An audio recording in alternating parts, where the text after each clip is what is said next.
শুভ সকাল বন্ধুরা, আশা করি সকলে ভালো আছো। আমি তনুশ্রী চলে এসেছি নতুন একটা ভিডিও নিয়ে। আপনারা দেখছেন তনুশ্রী লাইফ স্টোরি। এটা হচ্ছে দিনটা পিসির বাড়ির শেষ দিন, মানে যেদিন আমি বাড়ি আসব। তাই সকাল সকাল উঠে সূর্যোদয় দেখে আর এই হাঁসের কোলাহল কিচিরমিচির, কারণ গ্রামগঞ্জের এটা কমন, প্রত্যেকের বাড়িতে হাঁস মুরগি থাকবে। আর এদের কোলাহলে ঘুম ভাঙলো না, তাহলে কী করলে। যতদিন পিসির বাড়িতে থাকলাম প্রত্যেক দিন ঝড় বৃষ্টি, যেদিন আমি বাড়ি আসবো সেদিনই রোদ।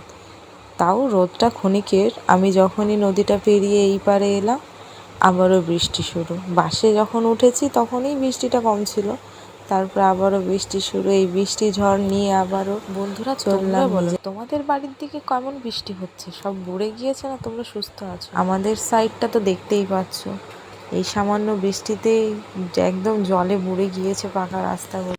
যে সকল বন্ধুরা আমার ভিডিওটা দেখছো, তোমরা ঠিক কোথার থেকে দেখছো সেটা আমাকে কমেন্টে এই ঝড় জলে অর্ধেক কাক ভেজা হয়ে ফাইনালি নিজের বাড়ির মাটিতে পা রেখে খুশি। আর ভাবছি কখন বাড়িতে যাবো। আমি ছাড়া আর কেউ এই রাস্তায় নেই, পুরো ফাঁকা।